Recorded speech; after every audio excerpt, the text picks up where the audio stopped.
Malam di Pyongyang sunyi, hanya suara angin yang terdengar berdesir di antara gedung-gedung beton yang berdiri tegak seperti barisan penjaga bisu. Lampu-lampu kota bersinar temaram, menyinari jalan-jalan yang hampir kosong, seakan menyembunyikan kehidupan yang berlangsung di dalamnya. Di salah satu apartemen kecil di pinggiran kota, 5 orang duduk melingkar di lantai. Bisik-bisik mereka nyaris tak terdengar. Aku mendengar ada seorang pria di distrik sebelah yang ditangkap hanya karena membaca Al-Quran dalam diam. Suara rendah seorang pria muda memecah keheningan. Wajahnya tegang, sorot matanya berisi kegelisahan yang sulit disembunyikan. Itu bukan pertama kalinya, sahut yang lain. Seorang pria dengan wajah lebih tua, sorot matanya bijak, tapi tak bisa menyembunyikan ketakutan yang terpendam. Kita semua tahu bagaimana negara ini memandang agama. Mereka menganggapnya sebagai ancaman. Kelima orang itu adalah bagian dari segelintir Muslim yang tinggal di Korea Utara. Keberadaan mereka hampir tak terlihat, seakan-akan agama mereka hanya hantu yang mengendap-endap dalam kegelapan. Tidak ada masjid, tidak ada komunitas terbuka, bahkan Al-Quran pun harus disembunyikan seolah itu benda terlarang. Junho, pria muda yang pertama berbicara, adalah keturunan Muslim dari ayahnya yang pernah belajar di Timur Tengah sebelum akhirnya kembali ke Korea Utara. Sejak kecil, ia sudah memahami bahwa keyakinannya harus dijalani dalam diam. Namun semakin ia tumbuh dewasa, semakin hatinya bergejolak. Hidup dalam bayang-bayang, beribadah dalam ketakutan, adalah sesuatu yang lama-kelamaan tidak lagi bisa ia terima. Di sampingnya duduk Sae-jin, seorang wanita berusia 30 tahun yang berasal dari keluarga mantan diplomat. Ia mengenal Islam ketika ayahnya bertugas di Afrika Utara, dan sejak kembali ke Korea Utara, ia tetap mempertahankan keyakinannya, meskipun harus menghadapi berbagai risiko. Wajahnya yang teduh menyiratkan ketenangan, tetapi matanya menyimpan kisah perjuangan yang tak terucap. Di sudut lain ruangan, Yong Seok, pria paruh baya dengan janggut tipis, menghela napas panjang. Ia adalah seorang insinyur yang bekerja di sebuah pabrik milik negara. Di antara mereka, dialah yang paling berhati-hati. Pengalamannya selama bertahun-tahun mengajarkan bahwa di negeri ini, sedikit saja kesalahan bisa berujung bencana. Kita harus lebih waspada, katanya akhirnya, memecah kebisuan. Tapi aku juga tahu, kita tak bisa terus seperti ini. Setiap kali aku sujud, aku merasa ada sesuatu yang hilang. Bukan hanya tempat, tapi juga rasa aman. Seakan-akan ibadah kita adalah sebuah kejahatan. Seorang pria lain, Dong Hwan, yang selama ini diam, mengangguk pelan. Aku setuju, kita butuh tempat. Sebuah tempat yang bisa kita gunakan untuk beribadah, tanpa rasa takut. Semua mata tertuju padanya. Dong Hwan bukan tipe orang yang sering berbicara, tetapi ketika ia berbicara, kata-katanya selalu memiliki bobot. Ia adalah seorang pedagang yang sering berurusan dengan pihak luar negeri, yang memberinya sedikit akses terhadap dunia di luar Korea Utara. Namun, akses itu tidak memberinya kebebasan lebih besar. Sebaliknya, ia tahu betapa terbatasnya ruang geraknya. Junho menggenggam kedua tangannya erat. Tapi bagaimana? Kita bahkan tidak bisa beribadah dengan tenang di rumah sendiri. Bagaimana mungkin kita berpikir untuk membuat tempat ibadah? Sae-jin menatapnya dalam-dalam. Kita harus mencari cara. Jika kita hanya bersembunyi selamanya, maka tidak akan ada yang berubah. Mereka terdiam. Kata-kata itu menggantung di udara, memberi mereka harapan sekaligus ketakutan. Di luar apartemen kecil itu, Pyongyang tetap sunyi. Namun di dalam hati kelima orang ini, telah lahir sesuatu yang baru, sebuah tekad yang perlahan tumbuh, meski mereka tahu bahwa perjalanan mereka tidak akan mudah. Langit Pyongyang kelabu, seperti selalu. Gedung-gedung beton berdiri kokoh dalam keseragaman yang monoton, mencerminkan kehidupan masyarakatnya yang dikendalikan oleh sistem yang tak mengenal kompromi. Di balik dinding-dinding kaku itu, 5 orang duduk dalam diam, menimbang sesuatu yang bisa mengubah hidup mereka selamanya. Junho mengusap wajahnya, mengembuskan napas panjang. Apakah ini bahkan mungkin? Suaranya terdengar serak, mencerminkan keraguan yang mulai merayapi pikirannya. Jika kita menyerah, bahkan sebelum mencoba, maka selama-lamanya kita hanya akan menjadi bayangan. Sai Jin menjawab tenang. Bukankah kita ingin keluar dari ketersembunyian? Bukankah kita ingin memiliki tempat di mana kita bisa beribadah tanpa harus takut? Yong Seok, yang lebih tua di antara mereka, menyilangkan tangan di dada.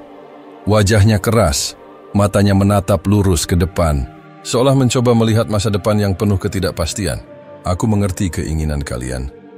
Aku juga ingin itu.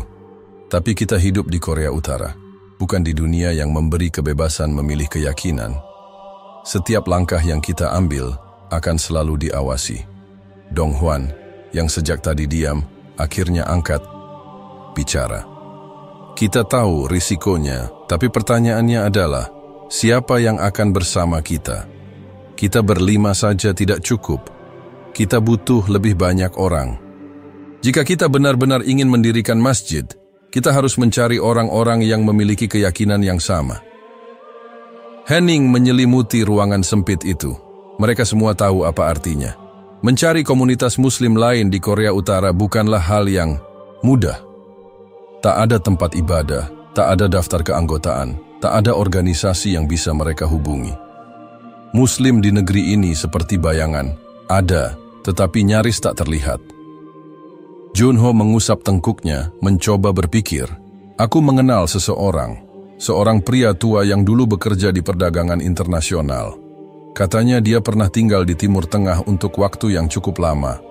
Aku mendengar desas-desus bahwa dia adalah seorang Muslim.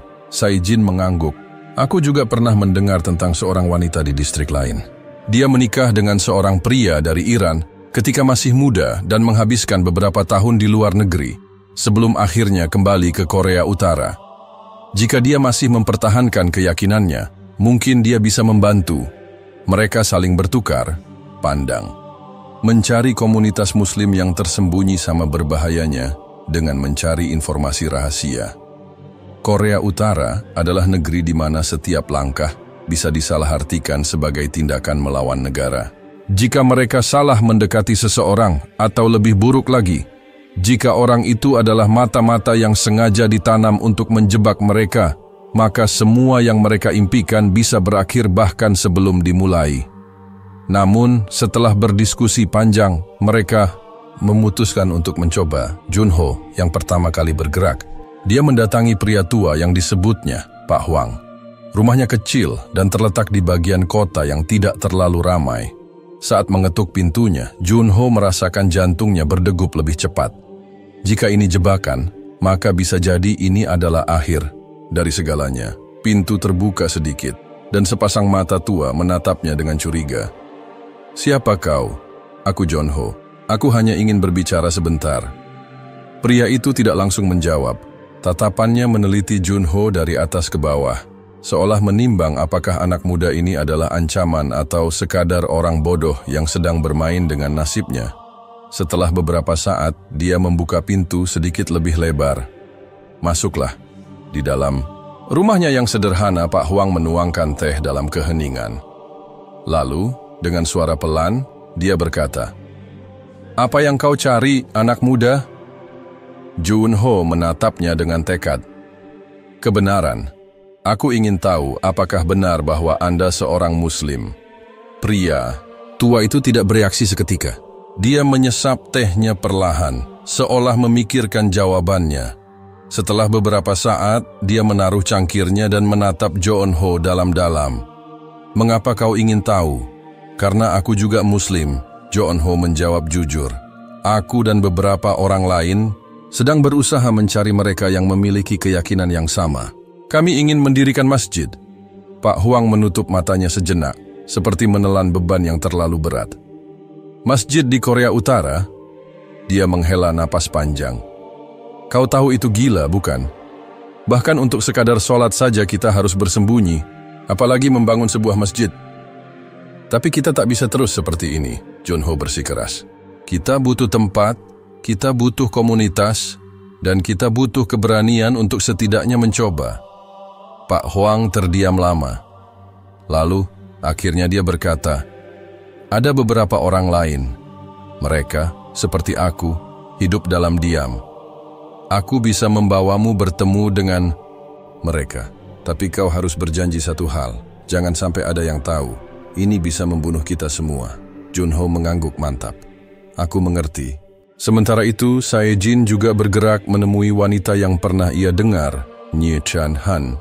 Wanita itu tinggal sendirian setelah suaminya meninggal, dan ada kabar bahwa dia masih memegang keyakinannya, meskipun tidak pernah menunjukkannya secara terang-terangan. Ketika Sae-jin mendatanginya nih, Han awalnya ragu. Namun, ketika Sae-jin menyebutkan niat mereka, mata wanita tua itu berbinar dengan air mata. Kau tidak tahu sudah berapa lama aku berharap ada orang lain yang memiliki keinginan yang sama, katanya dengan suara bergetar. Aku ingin beribadah dengan tenang sebelum aku mati. Sae-jin menggenggam tangan wanita itu. Maka bantu kami menemukan yang lain. Dalam waktu beberapa minggu, mereka menemukan lebih banyak orang yang memiliki keyakinan yang sama. Beberapa di antaranya adalah mantan mahasiswa yang pernah belajar di luar negeri. Beberapa adalah keturunan Muslim dari generasi sebelumnya yang masih mempertahankan keimanan mereka dalam diam. Namun, seiring dengan bertambahnya orang-orang yang bergabung, ketakutan juga semakin besar. Ada yang mulai ragu, ada yang mulai khawatir bahwa mereka akan diawasi. Yong Seok bahkan sempat mengatakan bahwa mereka harus berhenti. Kita sudah terlalu dalam, katanya dalam sebuah pertemuan. Jika seseorang membocorkan ini, kita semua akan berakhir di kamp kerja paksa atau lebih buruk lagi. Tapi jika kita berhenti sekarang, maka semua yang sudah kita lakukan akan sia-sia. Dong Hwan membalas. Kita sudah menemukan orang-orang yang percaya pada tujuan kita. Kita tidak bisa mundur hanya karena takut. Ketegangan meningkat. Beberapa orang benar-benar memilih untuk menarik diri, tak ingin mengambil risiko lebih jauh. Namun mereka yang bertahan tahu bahwa mereka sedang menuju sesuatu yang lebih besar. Dan untuk pertama kalinya dalam hidup mereka, meskipun rasa takut masih menghantui, ada harapan yang mulai tumbuh. Mereka kini bukan lagi sekadar 5 orang yang berusaha bertahan dalam bayang-bayang. Mereka adalah sebuah komunitas, sebuah perlawanan diam-diam terhadap sistem yang mencoba menghapus kepercayaan mereka. Dan perjalanan mereka baru saja dimulai. Langit Pyongyang muram seperti firasat buruk yang menggantung di udara. Jalanan tetap sunyi seperti biasa. Hanya derap langkah para pekerja yang terdengar di trotoar, kepala mereka menunduk, takut bertemu pandang dengan siapapun yang bisa saja mengawasi. Di sudut lain kota, di sebuah ruangan sempit dengan cahaya, lampu redup, 5 orang duduk dalam ketegangan. Dong Hwan belum kembali. Sudah lebih dari 6 jam sejak terakhir kali mereka mendengar kabar darinya. Biasanya, ia tidak pernah menghilang lebih dari beberapa jam tanpa memberitahu mereka. Namun, hari ini berbeda. Hari ini, sesuatu telah terjadi. Junho mondar-mandir di ruangan kecil itu, telapak tangannya berkeringat. Seharusnya kita tidak membiarkannya pergi sendirian, katanya dengan suara tegang. Sae-jin yang duduk di sudut ruangan menatap lantai, ekspresinya kosong tetapi jelas menyiratkan ketakutan yang sama. Dia hanya ingin sholat sebentar di rumahnya. Itu hal yang selalu dia lakukan. Bagaimana bisa jika seseorang melihatnya? Yong Seok bergumam pelan, tidak melanjutkan kalimatnya. Semua orang tahu apa yang akan terjadi jika ada seseorang yang tertangkap melakukan ibadah di Korea Utara. Saat ketegangan mencapai puncaknya, pintu tiba-tiba diketuk pelan. Mereka semua menahan napas. Ketukan itu ragu-ragu, hampir tak terdengar. Tidak seperti ketukan polisi atau pejabat pemerintah yang biasa datang dengan pukulan keras tanpa belas kasihan. Junho melangkah maju, menarik napas dalam sebelum membuka pintu. Di ambang pintu, Dong Hwan berdiri dengan wajah pucat. Bajunya kusut, ada goresan merah samar di pipinya, dan matanya menyiratkan ketakutan yang begitu dalam. Saat pintu ditutup, ia hampir jatuh ke lantai. Napasnya terengah-engah. Apa yang terjadi? Sae-jin langsung bergegas ke arahnya, menahan bahunya. Dengan cemas, Dong Hwan menelan ludah, mencoba menenangkan dirinya sebelum berbicara. Mereka menangkapku, semua orang membeku. Tapi, bagaimana kau bisa di sini? Yong Seok bertanya, suaranya lebih pelan dari biasanya. Dong Hwan mengusap wajahnya, seakan mencoba menghapus jejak ketakutan yang masih melekat. Aku sedang sujud ketika mereka masuk. Seorang tetangga melihatku dan melaporkan bahwa aku melakukan sesuatu yang mencurigakan. Mereka menyeretku ke kantor keamanan distrik, menanyakan berbagai pertanyaan. "Kau bilang apa?" Junho bertanya, nyaris berbisik. Aku mengatakan bahwa aku hanya sedang melakukan peregangan tubuh. Donghwan tertawa kecil, tetapi suaranya dipenuhi getir. Mereka tidak sepenuhnya percaya, tapi karena aku tidak memiliki barang bukti apapun, tidak ada Al-Quran, tidak ada sajadah, tidak ada simbol apapun, akhirnya mereka melepaskanku. Tapi aku tahu mereka mengawasi. Sae-jin menelan ludah, perutnya terasa mual. Kita tidak bisa terus seperti ini. Jika salah, satu dari kita tertangkap lagi. Mungkin tidak akan ada kesempatan kedua. Hening menyelimuti ruangan. Setiap orang memikirkan hal yang sama. Apakah mereka harus menyerah? Atau justru semakin berani mengambil langkah maju? Donghwan, meski masih gemetar, mengangkat wajahnya dan menatap mereka satu persatu. Ini justru membuktikan bahwa kita butuh tempat yang aman. Kita tidak bisa terus bersembunyi. Jika kita memiliki tempat ibadah resmi, kita tidak perlu takut lagi. Yong Seok menggeleng lemah. Kau sadar betapa gilanya itu? Bahkan memikirkan hal ini saja sudah bisa membuat kita semua berakhir di kamp kerja paksa. Aku tahu, jawab Donghwan. Suaranya lebih tegas. Tapi kita sudah melewati batas ketakutan. Kita harus mulai mencari cara untuk mengajukan permohonan secara resmi tanpa mencurigakan pihak berwenang. Mereka kembali diam. Mengajukan permohonan secara resmi terdengar seperti bunuh diri. Namun di sisi lain, tetap bersembunyi dalam ketakutan selamanya juga bukan pilihan.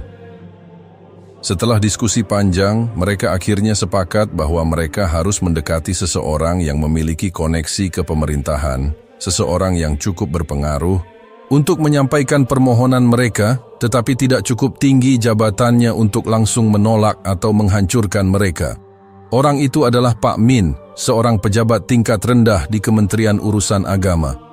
Pak Min dikenal sebagai orang yang lebih terbuka dibandingkan pejabat lainnya. Ia pernah berhubungan dengan beberapa kelompok agama yang diizinkan secara terbatas di Korea Utara, seperti komunitas Kristen yang dikendalikan pemerintah. Jika ada satu orang yang mungkin bisa membantu mereka, dialah orangnya. Namun, mendekati pejabat pemerintah adalah tugas berbahaya. Jika mereka terlalu blak-blakan, Pak Min bisa melaporkan mereka. Jika mereka terlalu berhati-hati, pesan mereka mungkin tidak akan tersampaikan dengan benar. Akhirnya, setelah berbagai pertimbangan, mereka memutuskan bahwa Junho dan Sae-jin akan pergi menemui Pak Min secara langsung. Hari itu tiba. Junho dan Sae-jin mengenakan pakaian paling sederhana mereka, berusaha tidak menarik perhatian saat berjalan menuju gedung pemerintah di pusat Pyongyang. Setiap langkah terasa berat, seolah tanah tempat mereka berpijak bisa runtuh kapan saja. Di dalam gedung, mereka menunggu dengan gelisah di luar kantor Pak Min. Setelah beberapa saat, seorang petugas memberi isyarat untuk masuk. Pak Min duduk di balik meja besar, menatap mereka dengan ekspresi datar. "Apa yang bisa saya bantu?" Junho menelan ludah, lalu berbicara dengan suara tenang, berusaha tidak menunjukkan ketakutannya. "Kami berasal dari komunitas kecil yang memiliki keyakinan tertentu. Kami ingin tahu apakah ada cara untuk mendapatkan izin resmi agar kami bisa memiliki tempat berkumpul." Pak Min mengangkat alisnya. "Keyakinan apa?" Sae-jin menyela sebelum Junho bisa menjawab. "Kami tidak bermaksud menciptakan masalah.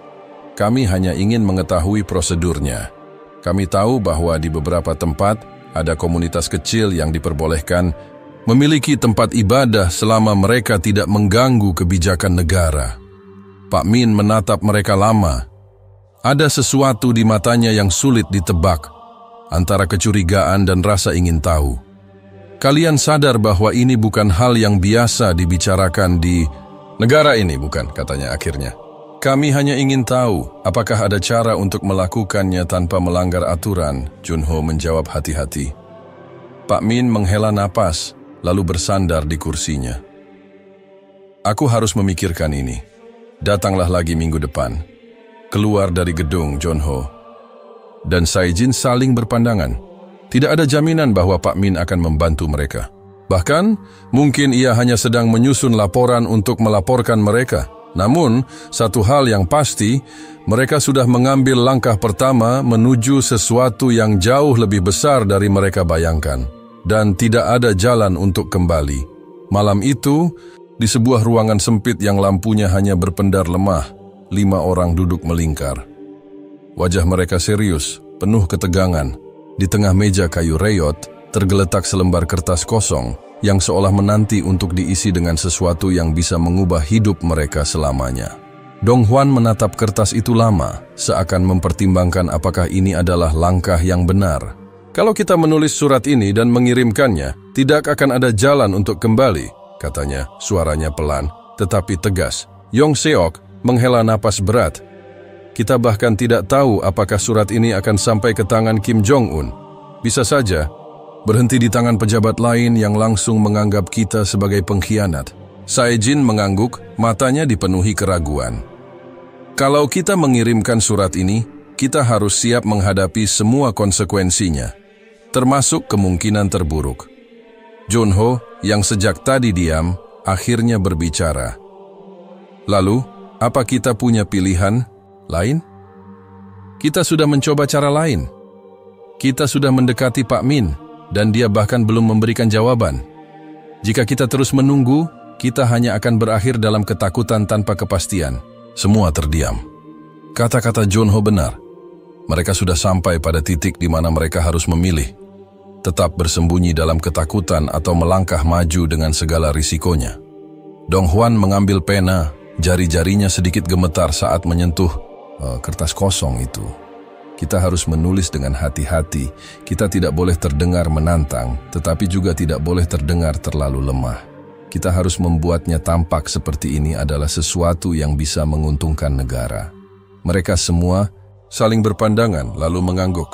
Dengan napas dalam, Dong Hwan mulai menulis. Kepada pemimpin tertinggi Republik Demokratik Rakyat Korea, Yang Mulia Kim Jong-un, kami adalah sekelompok kecil warga Korea Utara yang memiliki keyakinan berbeda, namun kami adalah rakyat yang setia dan ingin berkontribusi bagi negara ini. Kami percaya bahwa kesejahteraan bangsa tidak hanya terletak pada kekuatan ekonomi dan militer, tetapi juga pada keharmonisan spiritual dan sosial rakyatnya. Saat ini, kami menghadapi tantangan dalam menjalankan keyakinan kami. Namun kami tidak ingin menjadi ancaman atau gangguan bagi negara. Sebaliknya, kami ingin berpartisipasi dalam membangun Korea Utara yang lebih kuat dengan memiliki tempat ibadah yang dapat membantu kami menjadi warga yang lebih baik, lebih disiplin, dan lebih setia pada negara. Kami mengusulkan pendirian sebuah tempat ibadah yang dikelola dengan penuh tanggung jawab dan tetap dalam kontrol negara. Tempat ini bukan hanya akan menjadi pusat ibadah, tetapi juga pusat pendidikan dan sosial yang dapat berkontribusi pada kesejahteraan masyarakat. Kami percaya bahwa kebijakan besar yang diambil oleh pemimpin tertinggi selalu bertujuan untuk membawa kemajuan bagi rakyat. Oleh karena itu, kami berharap usulan ini dapat dipertimbangkan sebagai bagian dari visi besar Korea Utara dalam membangun bangsa yang harmonis dan kuat. Dengan penuh hormat, kami, rakyat setia Korea Utara Dong Hwan, meletakkan pena setelah selesai menulis. Tangannya basah oleh keringat. Ia membaca ulang kata-kata yang baru saja ia tulis, lalu menyerahkannya pada yang lain. Saijin mengambilnya dan membacanya dengan cermat. Ini terdengar cukup aman.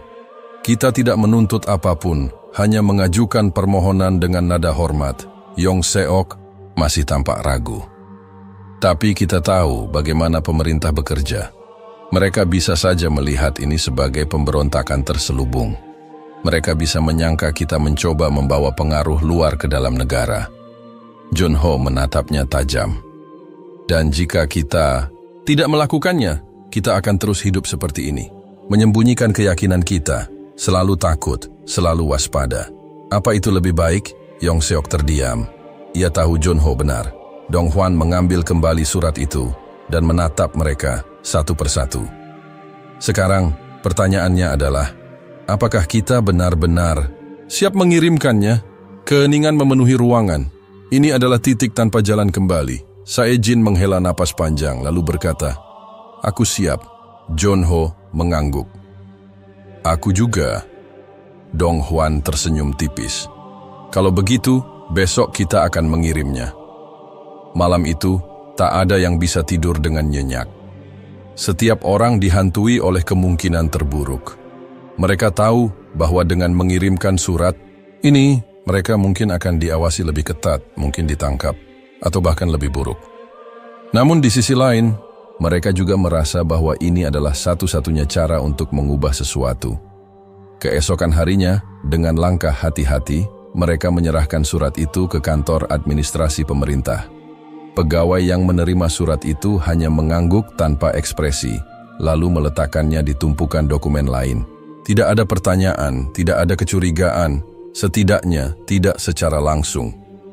Saat mereka keluar dari gedung pemerintahan, langit terasa lebih cerah, tetapi hati mereka dipenuhi ketegangan. Tidak ada yang tahu apa yang akan terjadi selanjutnya. Yang mereka tahu hanyalah satu hal. Mereka telah melangkah maju, dan sekarang mereka hanya bisa menunggu dan berdoa. Hari-hari setelah surat itu dikirimkan terasa seperti berjalan di atas es yang rapuh. Setiap langkah yang mereka ambil dipenuhi dengan ketegangan. Setiap kata yang mereka ucapkan terasa seperti bisa menjadi bumerang yang menyeret mereka ke dalam bahaya. Tidak ada yang tahu kapan atau apakah surat mereka akan sampai ke tangan pemimpin tertinggi, tetapi satu hal yang pasti, pemerintah telah mencium gerakan mereka. Dong Hwan merasakan hawa berbeda saat ia berjalan di jalanan Pyongyang pagi itu. Biasanya, meskipun masyarakat hidup dalam kontrol ketat, masih ada sedikit kebebasan untuk berjalan tanpa dicurigai. Namun, kini, setiap orang yang berlalu tampak seperti sedang mengawasi. Setiap bayangan di sudut gedung terasa seperti mata yang mengintai. Di rumah persembunyian mereka, keempat lainnya sudah menunggu. Wajah mereka cemas, tak ada satupun yang berbicara, hingga Dong Hwan menutup pintu dan mengunci rapat. "Ada apa?"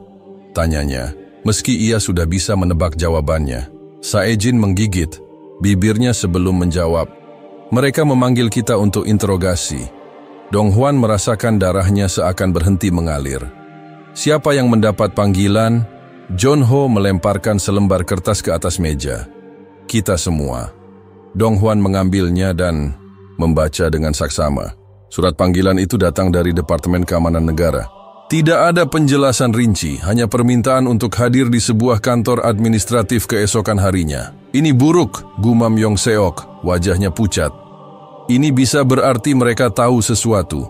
Kita tidak mungkin dipanggil hanya karena kebetulan. Tapi, kita sudah tahu risikonya," kata Jeonho tegas.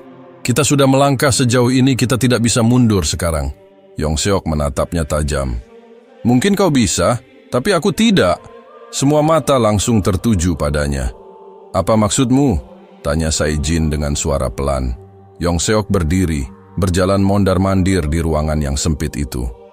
"Aku sudah berpikir sejak surat itu dikirim. Aku tidak yakin kita bisa lolos dari ini. Aku tidak yakin kita akan selamat." "Tidak ada yang tahu pasti apa yang akan terjadi," balas Dong Hwan, mencoba menenangkan. "Tepat. Dan justru itu masalahnya," seru Yong Seok. "Apa yang terjadi jika mereka memutuskan bahwa kita adalah pengkhianat? Apa yang terjadi jika kita dikirim ke kamp kerja paksa atau lebih buruk lagi, dieksekusi?" Tidak ada yang bisa menyangkal ketakutannya. Semua orang sudah memikirkan kemungkinan itu, tetapi tidak ada yang mengatakannya dengan lantang.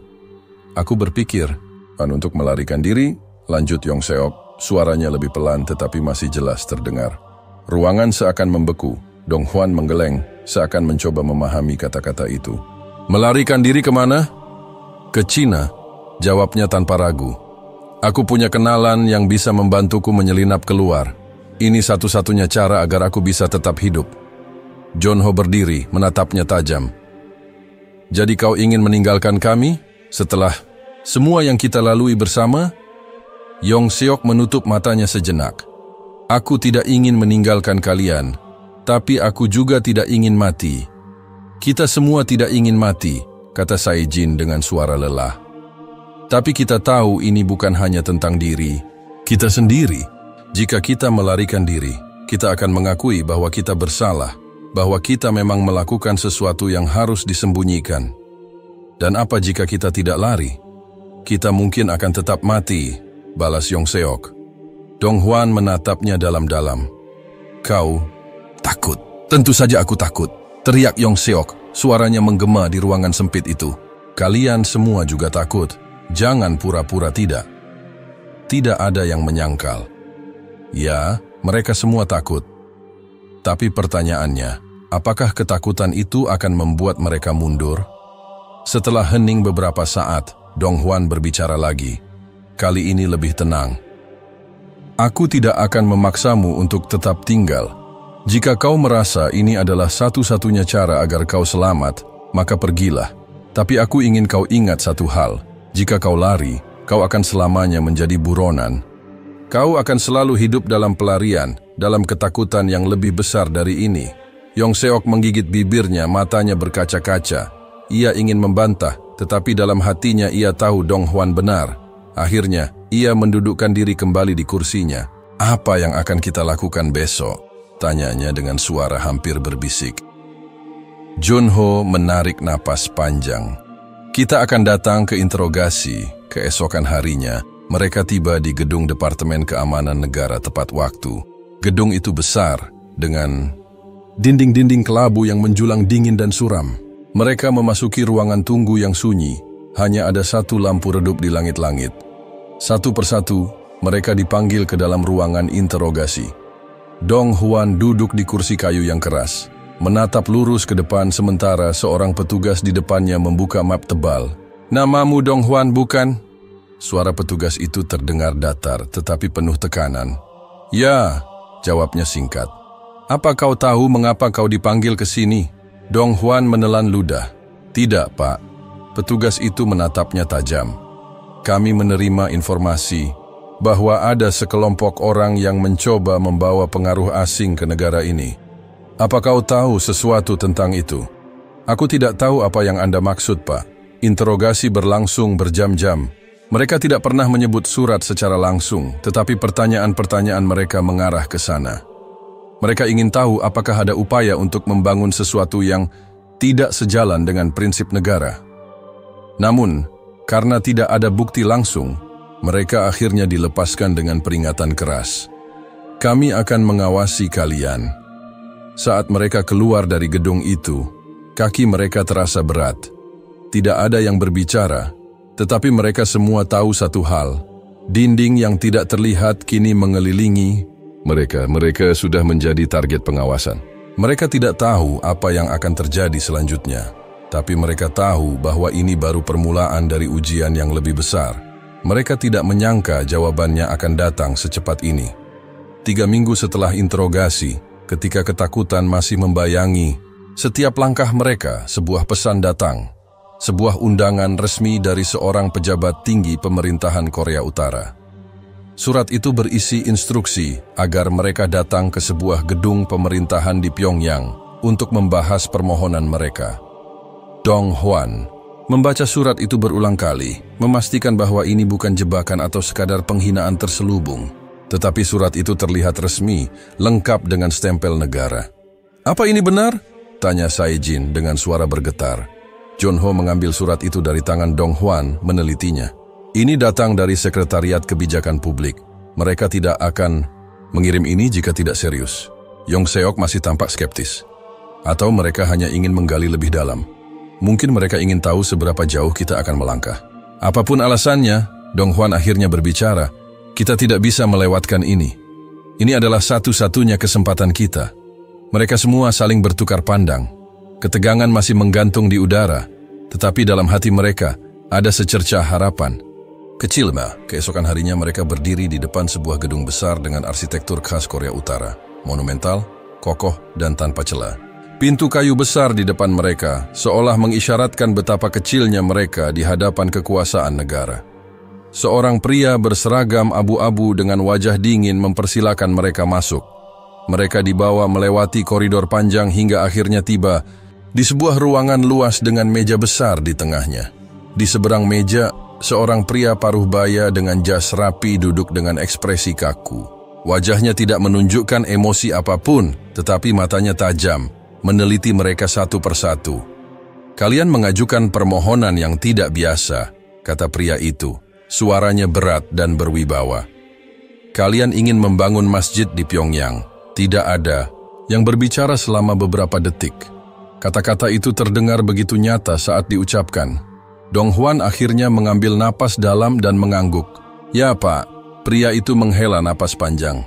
"Tahukah kalian bahwa Korea Utara adalah negara yang berlandaskan Juche? Kami tidak membutuhkan agama. Kami memiliki kepercayaan kepada pemimpin tertinggi dan pada diri sendiri." Junho langsung menjawab dengan suara tenang, tetapi penuh keyakinan. "Kami tidak berusaha mengubah itu, Pak. Kami hanya ingin memiliki tempat untuk beribadah dengan damai, tanpa mengganggu siapapun." Pria itu mengetuk-ngetukkan jarinya ke meja. "Kenapa kalian berpikir bahwa negara ini harus memberikan kalian tempat? Ibadah? Apa gunanya bagi kami?" Sae-jin maju sedikit, suaranya penuh perasaan. "Kami adalah warga Korea Utara. Kami lahir dan besar di sini. Kami mencintai negara ini seperti orang lain. Kami bukan pengkhianat, kami bukan pemberontak. Kami hanya ingin menjalankan keyakinan kami dengan damai. Jika negara bisa memberikan kami ruang untuk itu, kami bisa menjadi bagian yang lebih produktif bagi masyarakat." Pria itu diam sejenak, lalu menatap langsung ke arah Dong Hwan. "Tapi agama bisa menjadi ancaman bagi stabilitas. Jika kami mengizinkan masjid, bagaimana kami tahu kalian tidak akan menyebarkan pengaruh luar?" Dong Hwan menelan ludah. Ia tahu ini adalah saat yang paling menentukan. Jika mereka tidak bisa meyakinkan pejabat ini, maka harapan mereka akan lenyap. Ia maju dan menatap pria itu dengan penuh ketulusan. "Tuan, Korea Utara adalah negara yang kuat, dan kekuatan sejati bukan berasal dari represi, tetapi dari persatuan. Kami tidak meminta hak istimewa. Kami tidak meminta perlakuan khusus.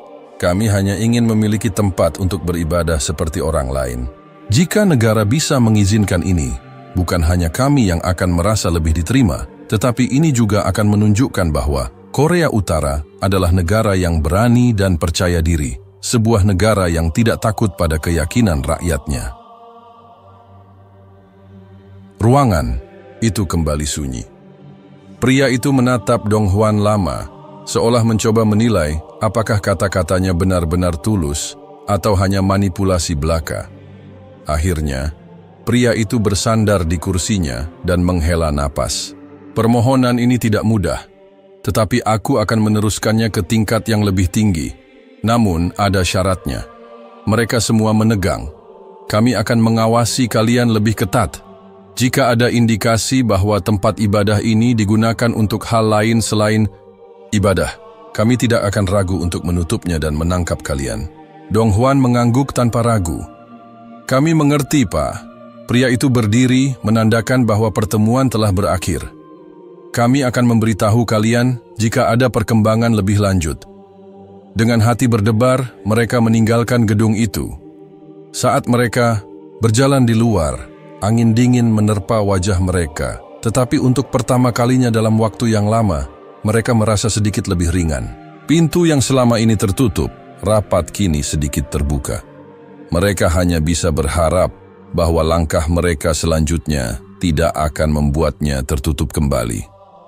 Selama beberapa hari setelah pertemuan dengan pejabat tinggi itu, mereka hidup dalam kecemasan.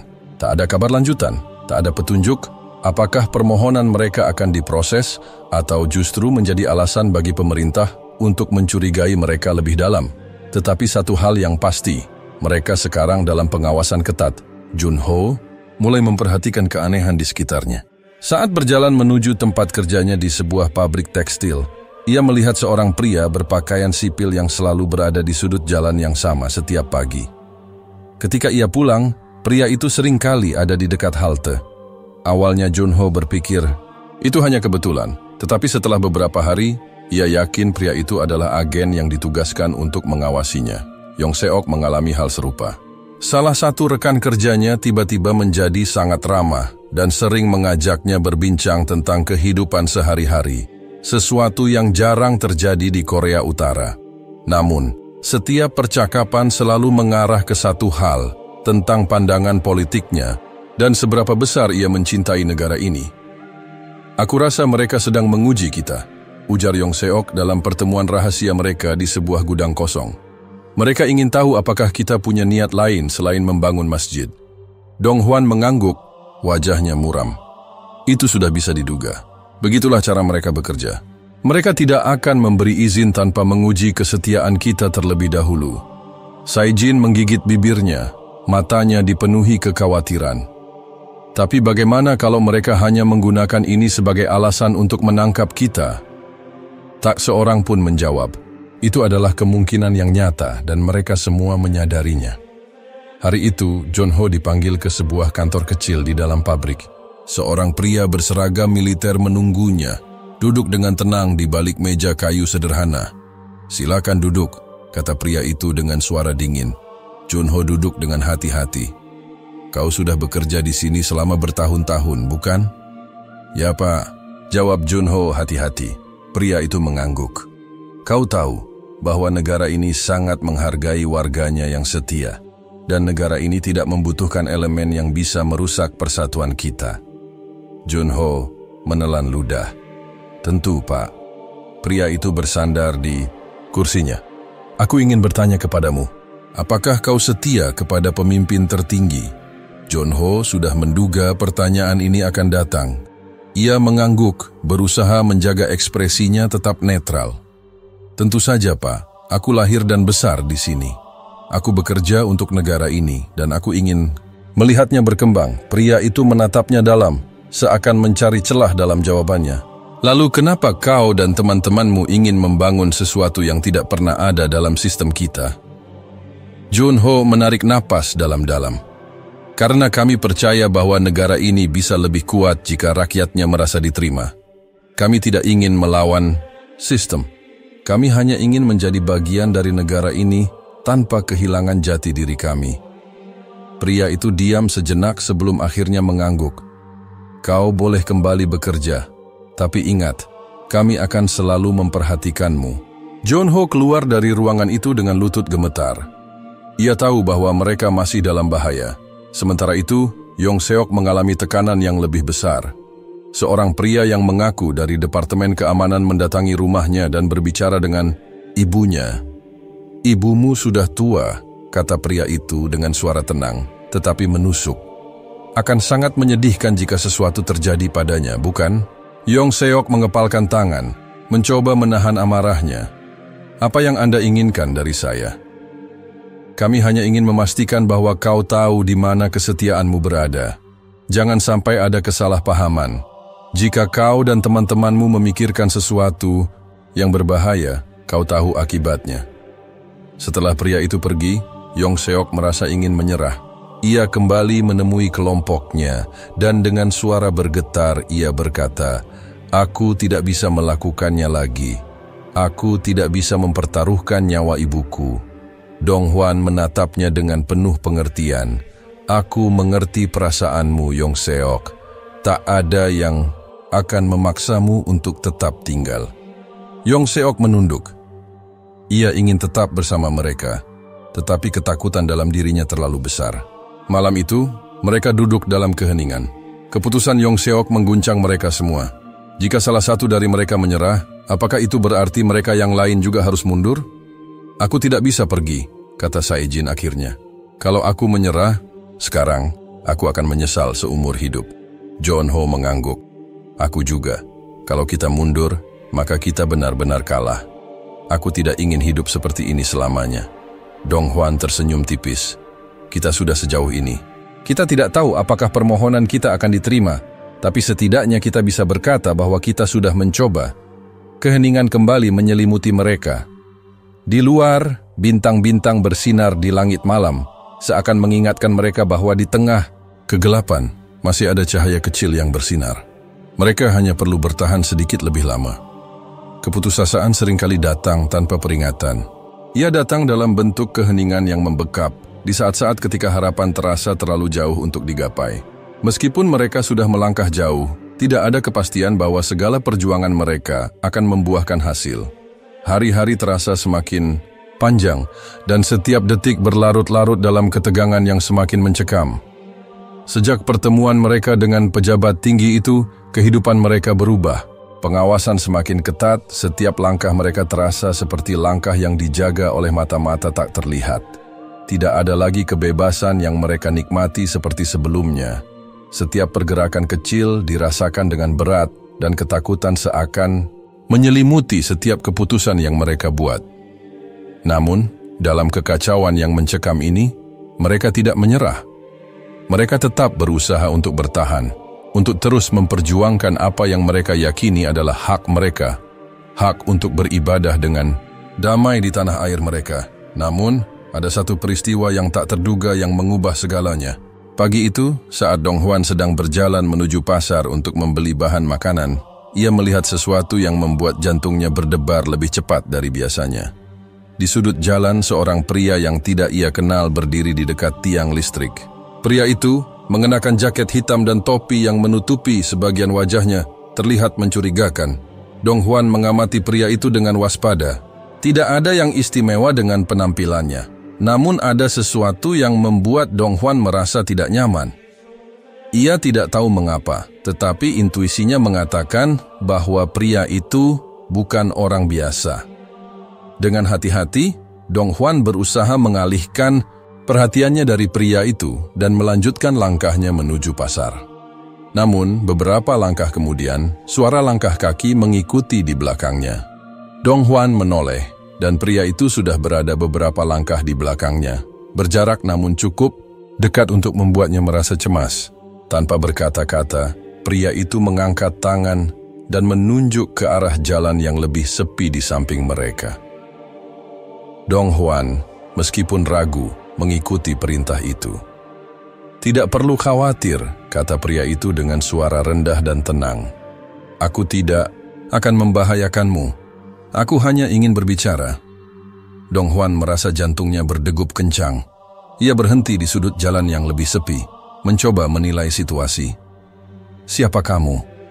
Tanyanya dengan hati-hati.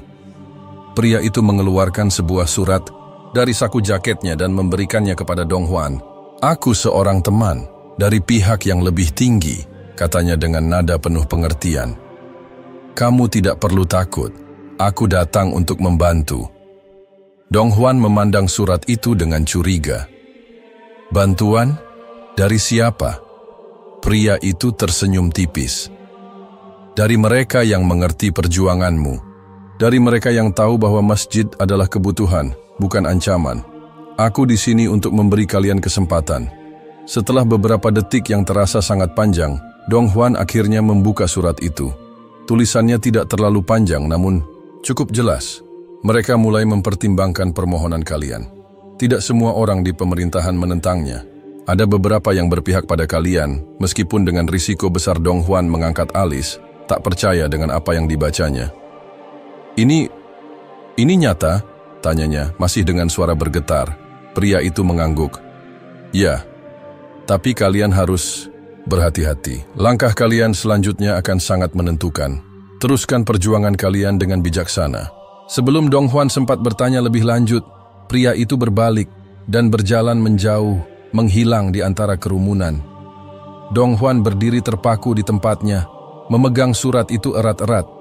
Hatinya berdegup kencang, namun ada perasaan yang berbeda. Ini bukan hanya sebuah tanda, ini adalah kesempatan yang tak terduga. Beberapa hari kemudian mereka berkumpul di gudang yang sama, dengan ketegangan yang semakin terasa. Dong Huan menceritakan apa yang baru saja terjadi. Meskipun tidak ada bukti fisik yang menunjukkan kebenaran surat itu, Dong Huan bisa merasakan bahwa ada sesuatu yang berubah. Jadi ini benar? Tanya Saijin, matanya terbelalak. Mereka mulai mempertimbangkan permohonan kita? Dong Huan mengangguk, meskipun masih ada keraguan yang mengganjal. Ya, tampaknya ada beberapa orang di pemerintahan yang berpihak pada kita. Tapi kita harus berhati-hati. Ini bukan jaminan, hanya peluang. Yong Seok menggelengkan kepala, masih terbayang rasa takut yang sempat menguasainya. Tapi bagaimana kalau ini jebakan? Bagaimana kalau mereka hanya ingin memancing kita keluar dan menangkap kita semua? Tidak ada yang tahu pasti, jawab Dong Huan. Tapi kita tidak bisa mundur sekarang. kita sudah terlalu jauh. Jo Eun-ho menatap mereka semua dengan serius. Aku setuju, ini kesempatan kita. Kita harus bertindak dengan hati-hati, tapi kita harus melangkah. Kita tidak bisa hanya berdiam diri. Keputusan pun dibuat. Mereka akan terus memperjuangkan hak mereka, meskipun dengan risiko yang lebih besar. Mereka harus memastikan bahwa kesempatan ini tidak akan hilang begitu saja. Hari-hari berikutnya terasa seperti perjalanan yang penuh harapan yang diiringi ketakutan. Mereka mengatur pertemuan dengan pejabat-pejabat yang memiliki posisi strategis, namun setiap langkah mereka dipenuhi dengan kecemasan. Setiap kata yang keluar dari mulut mereka terasa lebih berhati-hati, lebih terukur. Mereka tahu bahwa kesempatan ini mungkin tidak datang dua kali, dan mereka tidak bisa membuangnya. Pada suatu malam yang penuh ketegangan, saat mereka tengah berdiskusi tentang strategi berikutnya, sebuah surat kembali datang. Kali ini surat itu datang dari pihak yang sama yang memberikan mereka kesempatan sebelumnya. Namun kali ini, surat itu lebih jelas. Mereka telah dipanggil untuk bertemu dengan seorang pejabat tinggi. Dengan perasaan yang campur aduk, mereka menyusun rencana untuk pertemuan itu. Mereka tahu, inilah momen yang bisa mengubah segalanya. Tidak ada lagi waktu untuk ragu. Ini adalah ujian terakhir mereka, dan mereka harus siap. Meskipun segala sesuatu terasa seperti ujian yang tiada akhir, mereka tahu bahwa perjuangan ini tidak sia-sia. Setiap langkah yang mereka ambil, setiap keputusan yang mereka buat, adalah bagian dari perjalanan panjang menuju tujuan mereka. Dan mungkin, hanya mungkin, kali ini, setelah segala rintangan yang mereka hadapi, mereka akan mendapatkan izin yang telah lama mereka impikan. Malam itu terasa berat bagi kelima tokoh utama. Suara detak jam yang menggema di ruang sempit yang mereka tempati hanya memperburuk ketegangan yang terpendam di dalam dada mereka. Jeon-ho, Yong-seok, Dong-hwan, Sae-jin, dan Ji-ho kini duduk saling berhadapan. Wajah mereka penuh kecemasan, namun juga penuh harapan yang tak terucapkan. Mereka tidak tahu apa yang akan terjadi esok. Sebuah panggilan yang tak terduga datang hari ini. Mereka dijadwalkan untuk bertemu dengan perwakilan langsung dari Kim Jong-un, pemimpin tertinggi Korea Utara. Panggilan ini, meskipun memberikan secercah harapan, juga membawa ketakutan yang begitu mendalam. Sejak surat mereka dikirimkan beberapa bulan lalu, hidup mereka tidak lagi sama. Setiap langkah mereka diawasi, setiap kata yang mereka ucapkan dicerna dan dipantau. Mereka tahu, perjuangan mereka sudah sampai di titik puncak. Tidak ada jalan kembali dan tidak ada pilihan lain selain maju. Jika mereka gagal, tak hanya impian mereka yang hancur, tapi hidup mereka mungkin akan berubah selamanya. Jeon-ho memandang ke arah temannya, wajahnya tegang. Esok adalah hari yang menentukan, katanya dengan suara berat, mencoba menguatkan dirinya sendiri, meskipun keraguan masih menghantui setiap kata yang diucapkannya. Ya, jawab Dong-hwan, suaranya bergetar. Kita tidak bisa mundur. Tidak sekarang. Mereka semua tahu bahwa ini adalah langkah besar. Langkah yang akan menentukan apakah perjuangan mereka selama ini akan berbuah manis atau justru berakhir dengan bencana. Ketegangan di antara mereka tidak terucap, namun bisa dirasakan dengan sangat jelas. Mereka semua tahu risiko yang mereka hadapi. Mereka tidak tahu apa yang akan diputuskan oleh Kim Jong-un, atau bahkan apakah mereka akan keluar hidup-hidup dari pertemuan itu. Sejak pagi, mereka telah mempersiapkan argumen mereka. Mengapa masjid itu penting? Mengapa mereka merasa bahwa ini adalah langkah yang tidak hanya akan menguntungkan komunitas Muslim yang sangat kecil di Korea Utara, tetapi juga membawa kedamaian dan harmoni bagi negara itu. Namun, meskipun mereka sudah merencanakan semuanya, dengan hati-hati, ada perasaan cemas yang tidak bisa mereka hilangkan. Setelah malam yang panjang, akhirnya pagi itu tiba. Langit di luar mulai berwarna kelabu, menandakan bahwa hari itu akan menjadi hari yang sangat penting bagi mereka. Mereka mengenakan pakaian terbaik mereka, sesuatu yang lebih rapi dan lebih serius daripada biasanya, karena mereka tahu bahwa pertemuan ini adalah hal yang luar biasa, dan mereka tidak bisa meremehkan apapun. Satu persatu, Mereka meninggalkan tempat mereka menginap, menuju kantor pemerintahan di pusat Pyongyang, tempat pertemuan yang sangat dirahasiakan itu akan berlangsung. Tidak ada banyak orang yang tahu tentang pertemuan ini. Semua dilaksanakan dengan ketat, dengan pengawasan yang sangat intens. Setibanya di gedung pemerintahan yang megah itu, mereka diperiksa dengan seksama. Pintu-pintu kaca besar yang mengelilingi gedung mencerminkan kehidupan di sekitar mereka, hidup yang terisolasi, penuh ketegangan, dan penuh ketidakpastian. Mereka dibawa ke ruang konferensi yang luas, dikelilingi oleh dinding-dinding yang dingin dan formal. Di atas meja, terdapat beberapa dokumen resmi yang sudah disiapkan. Dan di belakang meja itu, duduk seorang pejabat tinggi, orang yang memiliki kekuasaan untuk menentukan nasib mereka. Setelah beberapa saat menunggu, pintu terbuka dan seorang pria berpakaian resmi masuk. Wajahnya keras dan tak terpengaruh, namun matanya memancarkan sebuah ketegasan yang tidak bisa dipungkiri. Pria ini adalah perwakilan dari Kim Jong-un, orang yang memiliki kuasa untuk memberikan keputusan yang akan mengubah hidup mereka selamanya. Tanpa berkata sepatah kata pun, pria itu duduk dan melipat tangannya di atas meja. Semua orang di ruangan itu terdiam sejenak. Suasana begitu mencekam, seakan setiap detik terasa seperti hitungan mundur menuju keputusan yang tak terhindarkan. Junho merasa matanya mulai berkunang-kunang. Ia tidak tahu harus berkata apa, tetapi ia tahu bahwa ini adalah saat yang menentukan. Mereka telah datang jauh-jauh, dan mereka sudah berada di ambang pintu keputusan yang tak terbayangkan sebelumnya. Anda mengajukan permohonan yang tidak biasa, kata pejabat itu akhirnya. Suaranya datar dan keras.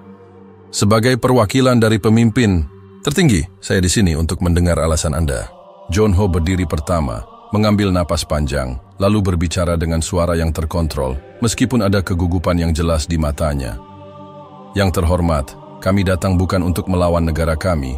Kami datang untuk meminta tempat di negara ini, tempat bagi kami untuk beribadah dengan damai. Kami percaya bahwa masjid ini akan menjadi simbol perdamaian, simbol keharmonisan. Tidak ada yang kami lakukan yang bertujuan merusak integritas negara ini. Yong Seok yang berdiri di sampingnya menambahkan, kami ingin menunjukkan bahwa meskipun kami adalah minoritas, kami masih ingin menjadi bagian dari masyarakat ini, dari negara ini. Kami ingin menunjukkan bahwa keberagaman tidak perlu ditakuti, tetapi bisa diterima sebagai bagian dari kekuatan negara ini.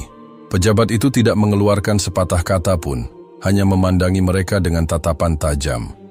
Sementara itu, di dalam hati mereka, setiap detik terasa lebih panjang, lebih menegangkan.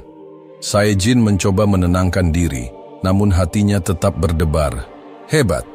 Ji-ho, yang biasanya lebih pendiam, tampak sangat fokus. Ia tahu ini adalah ujian besar bagi mereka semua, dan apapun yang mereka ucapkan selanjutnya harus sangat hati-hati. Apakah Anda mengerti konsekuensi dari permohonan ini? Tanya pejabat itu dengan nada yang semakin serius. Ya, kami mengerti, jawab Junho dengan mantap. Kami siap menghadapi segala risiko. Namun, kami percaya bahwa ini adalah langkah yang benar, bukan hanya untuk kami, tetapi untuk negara ini juga. Pejabat itu memandang mereka dalam diam sejenak, seakan mencerna setiap kata yang mereka ucapkan. Ruangan itu terasa semakin sunyi, dan detik-detik terus berlalu seperti beban yang semakin berat. Junho bisa merasakan keringat dingin di dahinya. Apakah mereka akan berhasil? Atau apakah mereka akan kembali dengan tangan kosong, membawa kegagalan yang tak terelakkan? Tiba-tiba pejabat itu berdiri dan berjalan menuju jendela besar yang ada di ruangan itu. Ia menatap keluar, seakan mencari jawaban dari langit. Beberapa detik berlalu, dan ruangan itu semakin hening. Semua orang menunggu dengan napas tertahan, berharap bahwa jawaban yang akan keluar adalah jawaban yang mereka inginkan. Akhirnya, pejabat itu menoleh kembali ke arah mereka. Saya membawa pesan dari pemimpin tertinggi, katanya dengan suara yang jauh lebih berat dari sebelumnya. Permohonan kalian akan dipertimbangkan lebih lanjut, namun ada syarat-syarat yang harus dipenuhi. Jantung mereka serentak berhenti sejenak. Apa syarat-syaratnya? Tanya Junho dengan nada penuh harap. Pejabat itu mengangguk pelan. Kami akan memberikan izin untuk pembangunan masjid di Pyongyang, tetapi dengan pengawasan yang ketat. Anda harus memastikan bahwa kegiatan di dalam masjid tidak bertentangan dengan ideologi negara. Setiap aktivitas yang dilakukan akan diawasi secara langsung. Jika ada yang melanggar aturan, kami tidak akan segan-segan untuk mengambil tindakan. Semua anggota kelompok itu saling berpandangan, tidak bisa mempercayai apa yang baru saja mereka dengar. Mereka diberi izin, meskipun dengan syarat yang ketat dan pengawasan yang berat. Namun, ini adalah kemenangan yang besar. Mereka telah berhasil mencapai tujuan mereka, meskipun jalan yang harus mereka tempuh begitu berat dan penuh risiko. Dengan perasaan campur aduk antara kegembiraan dan kecemasan, mereka mengangguk dan berterima kasih. Mereka tahu, meskipun ini bukan kemenangan mutlak, namun ini adalah awal dari sesuatu yang lebih besar. Sesuatu yang akan mengubah kehidupan mereka dan komunitas Muslim di Korea Utara selamanya. Mereka telah berhasil. Perjuangan mereka tidak sia-sia. Keputusan yang datang dari Kim Jong-un, sebuah izin yang tak terduga, yang sebelumnya hanya bisa mereka impikan, ternyata menjadi titik awal dari perjalanan yang lebih rumit dan penuh tantangan. Izin untuk mendirikan masjid di Pyongyang, meskipun tampak seperti kemenangan, membawa beban yang lebih besar, yang membuat mereka semakin terhimpit oleh ketidakpastian dan kecurigaan. Semua hal yang mereka impikan kini harus dijalani dengan penuh kewaspadaan, karena mereka tahu bahwa kemenangan ini bukanlah akhir dari perjalanan mereka, tetapi justru awal dari sebuah ujian baru yang bahkan lebih berat. John Ho menatap lembaran surat yang berisi izin tersebut. Rasa tidak percaya masih menyelubungi dirinya. Surat itu dikeluarkan dengan tanda tangan resmi, sebuah dokumen yang menjadi bukti bahwa mereka tidak hanya diterima, tetapi diberi kesempatan untuk mewujudkan impian mereka. Namun, dalam surat itu juga tertulis syarat-syarat yang sangat ketat.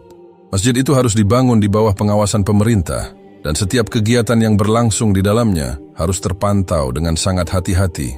Setiap langkah mereka akan diawasi, setiap ucapan mereka akan dicatat, dan setiap gerakan mereka bisa menjadi bahan pertimbangan yang menentukan. Ini lebih dari sekadar izin. Ini sebuah perangkap, kata Yong Seok. Suaranya berat penuh kekhawatiran. Mereka duduk di ruang pertemuan kecil.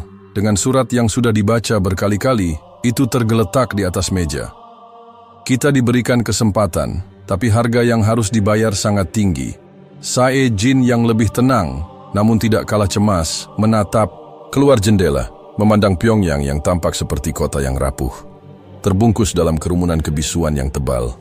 Ia tahu bahwa meskipun mereka kini memiliki izin resmi, lingkungan yang mereka hadapi masih penuh dengan ketidakpercayaan dan ancaman yang tak terduga. Apalagi, bagi banyak orang, sebuah masjid di tengah-tengah ibu kota adalah simbol yang sulit diterima. Tapi kita harus maju, kata Jiho dengan keyakinan yang mengesankan. Kita sudah sampai sejauh ini. Tidak ada yang bisa menghentikan kita sekarang. Dong Hwan yang terdiam sejak awal akhirnya mengangkat wajahnya dan berkata, ini adalah ujian yang sebenarnya. Kita tidak hanya membangun masjid, tetapi kita juga harus membangun rasa percaya, membangun pemahaman di antara kita dan orang-orang di sekitar kita. Jika kita gagal di sini, bukan hanya masjid yang akan hilang, tapi juga harapan kita semua. Mereka semua mengangguk pelan, menyadari bahwa meskipun keputusan ini membawa peluang yang lebih besar, perjalanan mereka belum selesai. Masjid ini harus menjadi tempat yang aman, tempat di mana mereka bisa beribadah dengan damai, tetapi juga tempat yang harus mereka jaga agar tidak jatuh ke dalam jebakan ketidakpercayaan. Jika mereka tidak berhati-hati, niat baik mereka bisa saja berbalik menjadi bumerang. Namun, tak ada pilihan lain. Mereka telah berkomitmen, dan mereka tahu bahwa mereka harus melanjutkan perjuangan ini dengan segala cara. Di hari-hari berikutnya, mereka mulai mengatur segala sesuatu untuk pembangunan masjid itu. Mereka harus memilih lokasi yang tepat, mencari bahan-bahan bangunan, dan yang paling penting menemukan orang-orang yang bisa mereka percayai.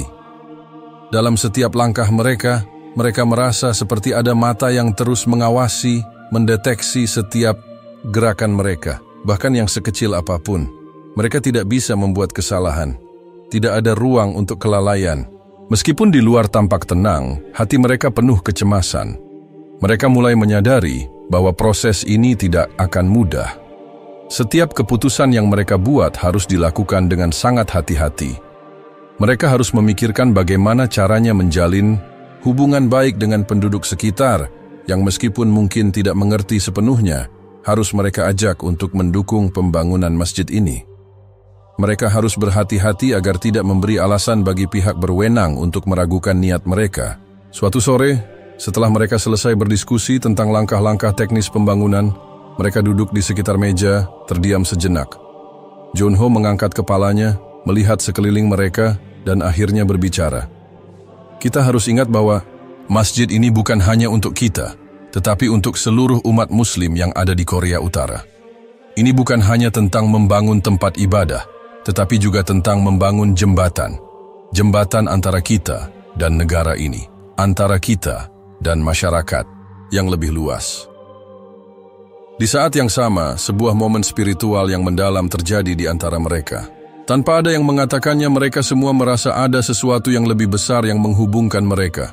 Sesuatu yang lebih kuat dari sekedar izin atau persetujuan dari pihak berwenang. Keputusan mereka untuk tetap teguh dalam keyakinan mereka, meskipun hidup dalam ketidakpastian dan ancaman, kini terasa seperti sebuah panggilan yang harus mereka jawab. Sae-jin, yang biasanya lebih pendiam, tiba-tiba berkata, "Mungkin ini saatnya untuk kita semua melakukan sholat bersama, sebuah doa, sebuah harapan, untuk masjid, untuk negara ini, untuk kita semua." Kata-katanya begitu sederhana, namun terdengar begitu penuh makna. Dengan cepat, mereka semua setuju.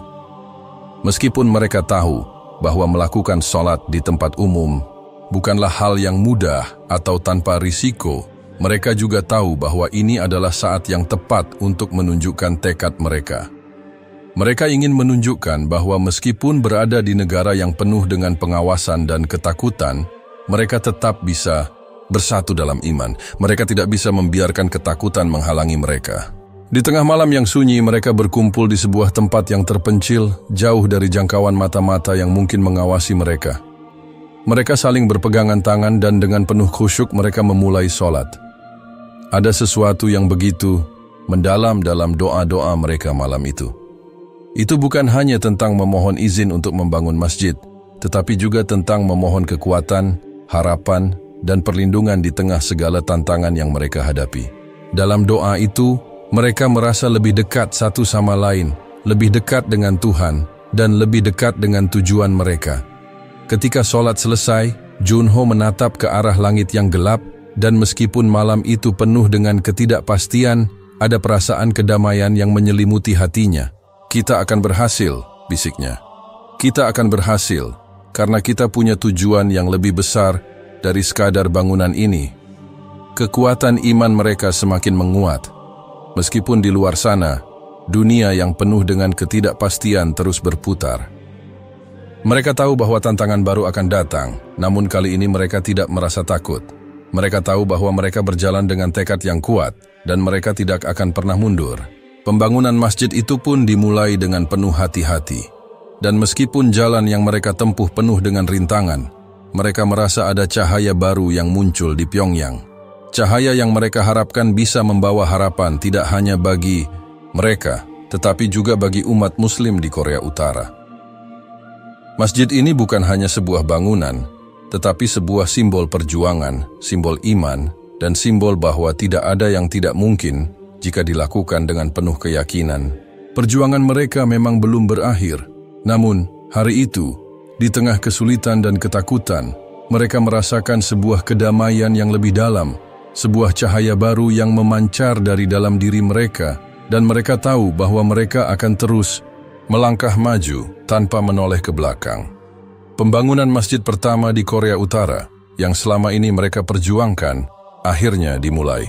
Setelah melalui berbulan-bulan penuh keraguan, kecemasan, dan ancaman, langkah pertama menuju wujudnya impian mereka akhirnya terwujud. Namun, seperti yang sudah mereka duga, jalan menuju realisasi itu tidak pernah mulus. Setiap batu bata yang diletakkan, setiap tiang yang tegak berdiri, membawa beban yang lebih berat daripada sekadar material. Ada pengorbanan dalam setiap inci tanah yang mereka gali. Ada pengorbanan dalam setiap detik yang berlalu. John Ho, yang selama ini menjadi sosok yang penuh semangat, kini merasa lebih tertekan daripada sebelumnya. Meskipun mereka mendapatkan izin, meskipun ada beberapa pejabat yang diam-diam memberikan dukungan, tetap saja mereka hidup dalam bayang-bayang pengawasan yang menyesakkan. Setiap percakapan mereka bisa saja didengar. Setiap pergerakan mereka bisa saja dicatat. Mereka berjalan di garis tipis antara keberhasilan dan kehancuran. Tidak ada ruang untuk kesalahan, tidak ada ruang untuk keraguan. John Ho berdiri di depan tanah yang akan menjadi lokasi masjid. Ia menatap tanah itu, menggenggam pasirnya dalam telapak tangan. Tanah yang tampaknya biasa saja, namun bagi mereka, ini adalah simbol dari perjuangan yang tiada henti. Tanah ini bukan hanya tanah, tetapi sebuah warisan yang akan mereka tinggalkan bagi generasi mendatang. Sebuah warisan yang akan mengingatkan mereka bahwa keberanian dan keteguhan hati dapat mengubah segalanya. Yong Seok, yang dulu selalu penuh dengan kecemasan, kini tampak lebih tenang. Ia menyadari bahwa perjuangan mereka bukan hanya untuk diri mereka sendiri, tetapi untuk masa depan umat Muslim di Korea Utara. Meskipun begitu banyak tantangan yang mereka hadapi, ia tahu bahwa mereka telah membuktikan sesuatu yang jauh lebih besar, bahwa iman tidak bisa dihentikan, bahwa keyakinan bisa bertahan bahkan di tengah kemustahilan. Ini bukan hanya tentang kita, kata Yong Seok pada John Ho, suara rendah namun penuh tekad. Ini untuk orang-orang yang tidak bisa berbicara, yang tidak bisa mengungkapkan keinginan mereka. Mereka akan melihat ini dan mereka akan merasa ada harapan. Sae-jin, yang selama ini lebih tertutup dan sering ragu, kini merasa seakan ada sesuatu yang berubah dalam dirinya. Dia yang dahulu selalu cemas akan masa depan, kini merasakan ketenangan dalam dirinya. Ia mulai melihat lebih jauh dari sekadar bahaya yang mengintai, dan lebih jauh dari sekadar perjuangan mereka untuk mendirikan masjid. Bagi Sae-jin, masjid ini adalah simbol sebuah kebebasan. Kebebasan untuk beribadah, kebebasan untuk hidup, dengan keyakinan mereka tanpa rasa takut. Namun tidak semua dari mereka merasa yakin. Dong Hwan, yang selalu lebih realistis, tetap merasa ada sesuatu yang mengganjal. Ia tidak bisa mengabaikan kenyataan bahwa meskipun mereka sudah mendapat izin, segala sesuatu masih berada dalam kendali pemerintah. Mereka terus-menerus diawasi, dan ketidakpastian masih membayangi mereka setiap kali mereka bekerja. Kita tidak bisa terlalu percaya diri, kata Dong Hwan. Mereka bisa kapan saja membalikkan keadaan. Kita harus hati-hati. Tetapi meskipun ketakutan itu selalu ada, mereka tidak mundur. Setiap kali mereka merasa lelah, mereka kembali mengingat apa yang mereka perjuangkan. Setiap tiang yang tegak, setiap batu yang tersusun, adalah simbol dari kekuatan iman mereka. Mereka tahu bahwa ini adalah ujian besar, dan mereka harus terus berjalan maju, apapun yang terjadi. Di tengah pembangunan masjid, mereka juga dihadapkan pada kenyataan sosial yang semakin sulit. Komunitas Muslim di Korea Utara, yang tersembunyi selama bertahun-tahun, mulai mendapatkan perhatian. Beberapa dari mereka datang untuk memberikan bantuan, sementara yang lainnya hanya berani mengintip dari kejauhan, takut untuk menunjukkan diri secara terbuka. Meskipun demikian, ada yang mulai merasakan kebanggaan bahwa mereka tidak lagi harus bersembunyi dalam bayang-bayang ketakutan. Masjid ini bukan hanya milik 5 orang ini, tetapi milik semua orang yang pernah merasa kehilangan tempat untuk berdoa, milik mereka yang telah lama merindukan ruang untuk menjalankan ibadah mereka dengan bebas. Malam hari di Pyongyang terasa semakin sunyi ketika mereka melangkah pulang setelah seharian bekerja di lokasi pembangunan. Meskipun banyak pekerjaan yang masih menunggu mereka, mereka merasa ada sesuatu yang lebih besar yang memegang kendali. Masing-masing dari mereka merasa perubahan dalam hati mereka sendiri, seakan sesuatu dalam diri mereka yang selama ini terkunci, akhirnya terbuka. Perjuangan ini telah mengubah mereka, mengubah cara pandang mereka tentang hidup, tentang iman, dan tentang harapan. Sae-jin berjalan lebih lambat, menatap langit yang gelap. Di dalam dirinya, ia merasakan sebuah perasaan yang sangat dalam. sebuah perasaan bahwa perjalanan ini telah mengajarkan sesuatu yang sangat berharga. Kita bukan hanya membangun sebuah bangunan, katanya, berbicara pada dirinya sendiri lebih daripada orang lain. Kita membangun kehidupan yang baru. Ji-ho, yang selama ini selalu tampak seperti pemimpin yang tenang, juga merasakan perubahan dalam dirinya. Setiap langkah mereka, setiap tetes keringat, dan setiap detik yang berlalu, seolah-olah telah menciptakan sebuah ikatan spiritual yang lebih kuat. Mereka tidak lagi hanya 5 orang yang berjuang bersama, tetapi mereka adalah bagian dari sesuatu yang jauh lebih besar dari diri mereka sendiri. Mereka adalah simbol harapan, simbol perjuangan yang tak kenal lelah. Ketika masjid pertama itu mulai berdiri tegak, mereka semua menyadari bahwa pekerjaan mereka belum selesai. Pembangunan ini adalah bagian dari perjalanan yang lebih panjang. Mereka harus memastikan bahwa masjid ini tidak hanya menjadi tempat untuk beribadah, tetapi juga tempat yang akan membawa perubahan bagi komunitas mereka. Mereka harus memastikan bahwa masjid ini akan menginspirasi orang-orang, bahwa mereka bisa hidup dalam iman dengan keteguhan hati, dan bahwa mereka akan terus berjuang untuk kebebasan beragama meskipun di bawah tekanan yang berat. Pada malam terakhir sebelum masjid itu selesai dibangun, mereka berkumpul di ruang yang penuh dengan cahaya lampu temaram. Mereka duduk bersama, dan tanpa berkata-kata mereka mulai sholat berjamaah. Dalam keheningan itu, mereka merasa seperti satu kesatuan yang tak terpisahkan. Mereka merasakan kekuatan dalam doa mereka, dan merasakan bahwa meskipun perjalanan ini penuh dengan tantangan, mereka tidak pernah berjalan sendirian. Pada akhirnya, mereka menyadari bahwa perjalanan mereka telah mengubah lebih dari sekadar dunia fisik yang mereka tinggali. Mereka telah mengubah diri mereka sendiri, dan dalam proses itu, mereka telah mengubah orang-orang di sekitar mereka. Perjuangan mereka untuk mendirikan masjid pertama di Korea Utara telah memberi mereka pelajaran berharga tentang arti sejati dari iman, ketabahan, dan harapan. Mereka telah menunjukkan bahwa bahkan di tempat yang paling gelap sekalipun, selalu ada cahaya yang bisa muncul jika seseorang cukup berani untuk mencari dan memperjuangkannya. Perjuangan mereka telah menjadi warisan yang tak ternilai, warisan yang bukan hanya ada di dalam bangunan itu, tetapi juga ada dalam hati mereka, dalam hati orang-orang yang telah menyaksikan mereka, dan dalam setiap doa yang dipanjatkan di sana. Sebuah warisan yang akan menginspirasi, tidak hanya bagi generasi sekarang, tetapi juga untuk generasi yang akan datang, yang akan tahu bahwa iman, bahkan dalam keadaan yang paling sulit sekalipun, tidak akan pernah padam.